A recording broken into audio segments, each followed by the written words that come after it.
What is up, guys? Welcome back to another GeekaWhat video.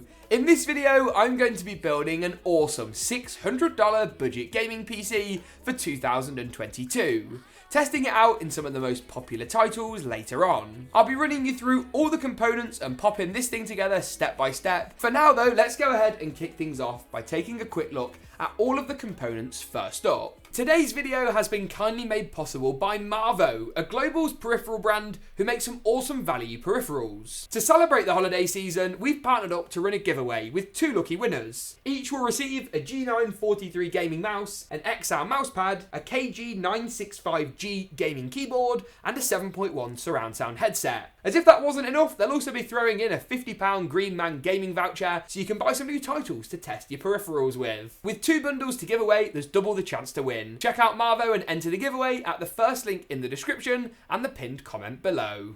Now for the CPU in this build, I went for the Intel Core i5-11400F. Now this might sound like a peculiar choice in a current climate where the 12th gen chips have shown themselves to be really impressive. Well, this is a CPU that performs practically on par with the AMD Ryzen 5 5600X, the existing mainstream benchmark, and comes available with some super cheap motherboards, cheaper DDR4 memory, while still supporting the latest super fast SSDs and high bandwidth graphics cards. All in all, the 6-core 12-thread chip is awesome and is going to do a great job today without breaking the bank. I'm going to be coupling it up with a motherboard from GeekaWhat, specifically their B560M DS3H. This is the more budget chipset offered up for these 11th gen CPUs, but still retains plenty of features that I like to see on a motherboard, including of course the latest Gen 4 NVMe support. For this build though, I've gone for a slightly cheaper Gen 3 drive, but still one that provides speeds in the region of about 3.5 gigabytes per second. That's nearly 5 or 6 times the speed of the fastest SATA drives out there,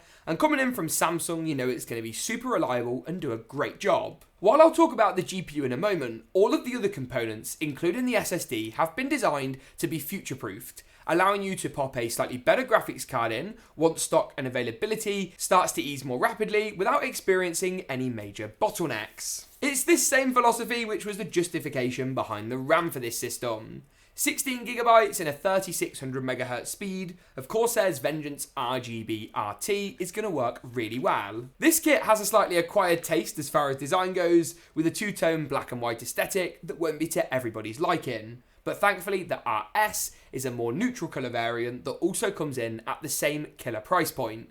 Corsair are super competitive at the moment on pricing for memory in particular, so that's definitely something to keep your eye on. Though latest pricing and availability, as always, can be found at the affiliate links below. Now I talked about graphics a little bit earlier, but specifically I've gone for this, an Asus GDDR5 GT1030. Now James, the 1030, isn't that a laughingstock of a GPU? Just 2 years ago you were telling people not to buy this and to get something like a 1650 instead. For a budget system like this one, it's difficult to buy a GPU at the best of times, let alone now, in the middle of a worldwide GPU crisis that is set to continue throughout the basically entirety of 2022. Does that make me happy to say? No. Am I pleased that that's the situation we're in? Absolutely not. But if you like 1080p gaming in esports oriented titles like Fortnite, Apex Legends, CSGO and Valorant, this card will actually perform surprisingly well and bag you more than 100 frames per second in select use cases. To be clear, before you watch this whole video and leave with disappointment at the end, this card isn't going to work very well for the latest Forza Horizon 5, and heck, it's not even compatible with games like Cyberpunk 2077.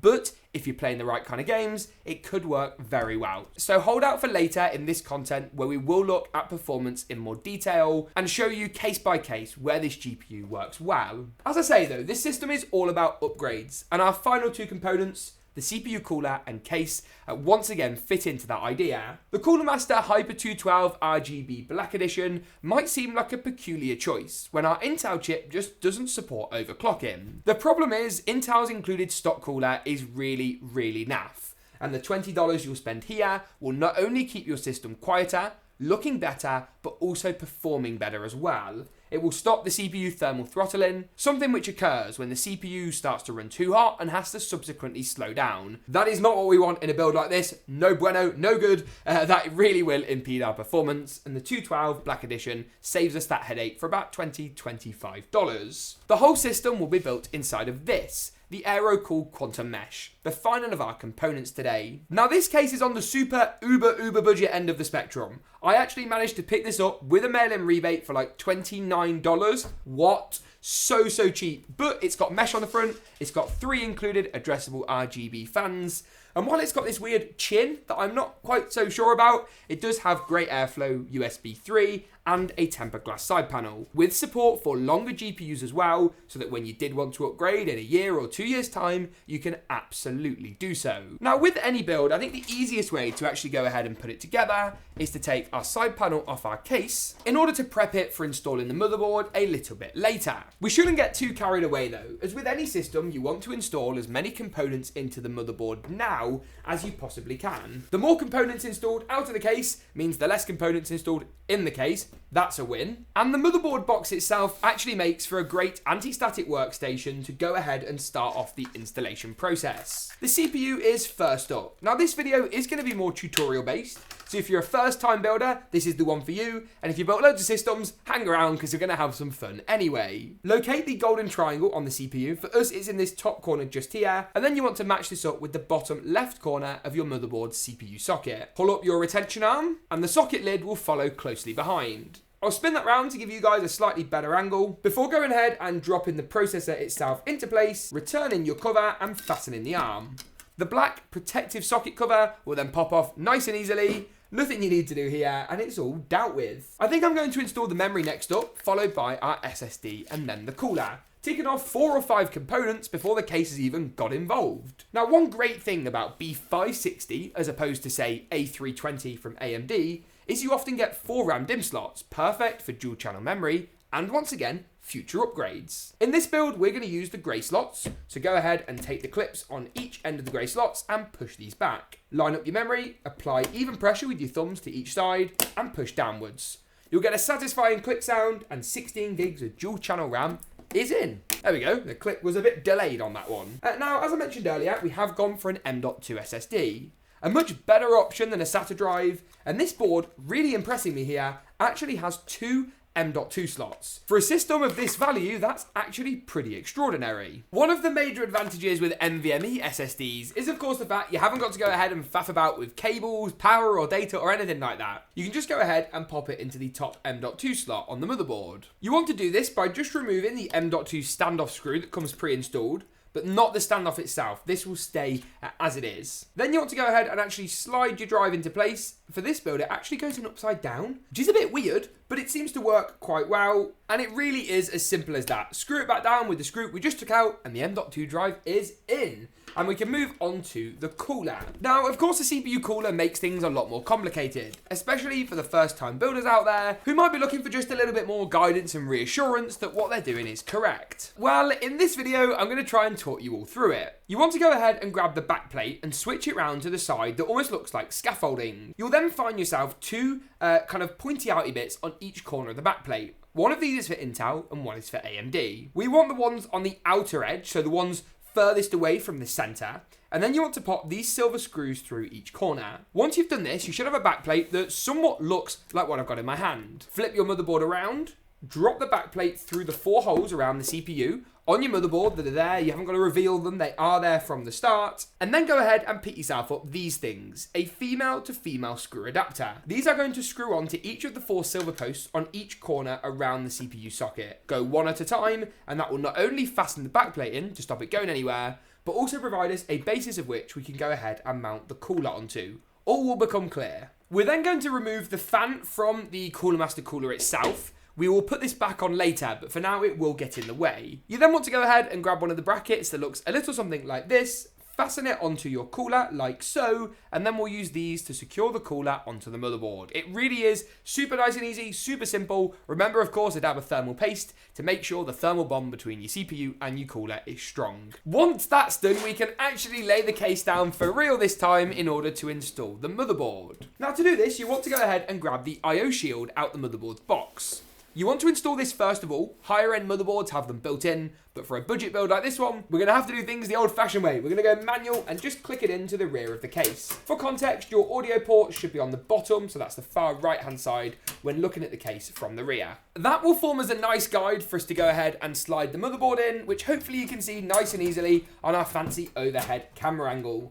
Line up your ports and your I/O, and then it's a simple case of screwing the motherboard down through the 3 standoff holes along the middle, 3 across the top, and the 2 down at the bottom. Popping your CPU cooler fan back on at the end. Awesome! The question you're all probably asking though is, James, does the side panel still fit with the cooler? Looking slightly ominous, but I think we could just about be okay. Oh yes, never in doubt. Don't worry, I always recommend components that fit inside a chassis like this 212 Evo. Talking of things that fit inside of chassis and the worst segue in the world, it's time to install the GPU. I've got no worries at all about our GT1030 fitting inside of the case. We just need to go ahead and remove the little rear PCIe cover on the right-hand side of the case.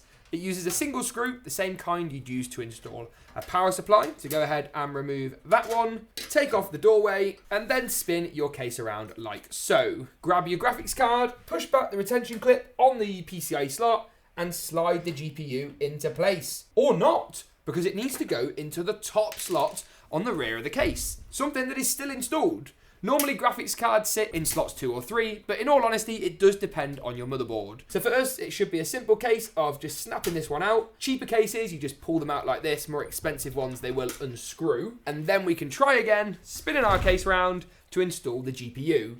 Hopefully this time our mileage will vary in a more positive fashion. That's looking better. Nice. Nice. And then we just got to simply fasten the GPU into place. While the GPU is installed, you'll be able to see just how much room we've actually got as well to install a bigger card later down the line. 3060, 3060 Ti, an eventual 3050 are all going to fit inside of this case as well, so that is great to see. There's just one more component left to go though before we actually wrap this build up once and for all, and that is the power supply. This right here is the Cooler Master MWE500. A great fit for this build, super budget. It's not modular, but it does have black cables, an 80+ certification, and one killer price tag. I'll be screwing it into the rear of the case today. You can go for a fan up or fan down orientation. If you've got the PC on thick carpet or a nice rug, go for fan up. If it's on a table like this one, go for a fan down layout. Once that's in, we've then just got a bit of cable and wiring to do. First up is our power supply cables. The CPU power connector goes to the top left-hand side of the motherboard. It's 4 or 8 pins depending on the power of your motherboard's connector. You've also got then the largest connector of the bunch, the 24-pin motherboard power cable, which will help to give the bulk of your motherboard, including our GT1030, power. It's 24 pins, it's absolutely huge, and you can't miss it. All of these cables will only go in one way round, they're not reversible, so if they don't go in the first time, spin them around, give them another go, and you should be good. Finally, the last ones to do are the front panel cables. These include HD audio for the headphone and mic jack, which has a pin blocked out, once again will only go in one way round, and plugs up to the bottom left of the motherboard. USB 2 is next up, once again goes to the bottom side of the board, looks very similar to HD audio, so don't worry if you get these confused, they won't work, you'll just have to swap them around. USB 3 is the largest of the cables that actually comes from the case. It's pinned, often blue but sometimes black as in our case, and plugs up to the right hand side of the motherboard. Finally, the last cables are the JFP1 front panel connectors. These are the small pins, and we'll pop a diagram on your screen now to help you match up the right pins with the right connections. These make sure the power, reset, hard drive indicator LED, all the really exciting stuff works okay. So if your system doesn't turn on with the power button first time, it's probably because you've just got the cables wrong. Go back and do them again. And with that, that pretty much wraps it up for the build portion of the video. But don't go anywhere, because I'll be rejoining you in just a moment for those all-important gaming performance numbers. I'll see you in a second, but first, enjoy the lovely GeekaWhat montage.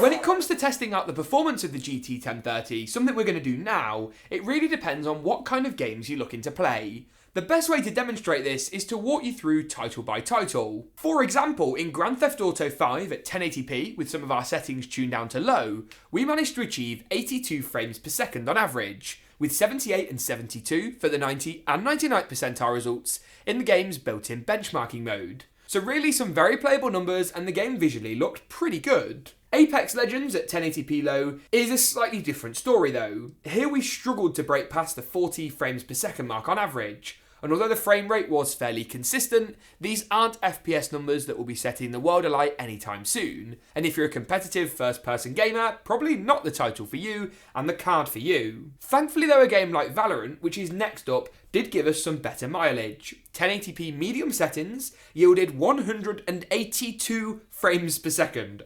Wow.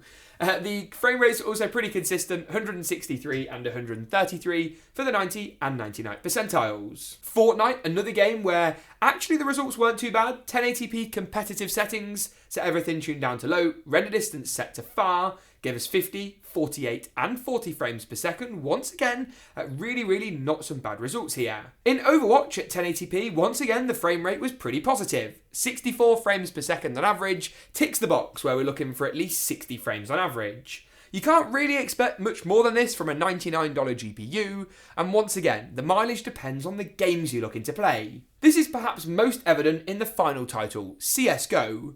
A hugely popular game. If you're looking to play this one, you can achieve 117 frames per second at 1080p medium. To be clear, if you're the next Cyberpunk 2077 gamer, or you're looking to play the latest AAA titles landing in 2022, this build is probably not the one for you. But for these games that are more esports oriented, slightly older, with the higher frame rates, the 1030 can definitely put up a decent fight. With that though, that pretty much wraps it up for this video. If you enjoyed it, make sure to get subscribed. Thanks for tuning in though, and as always, we'll see you in the next one.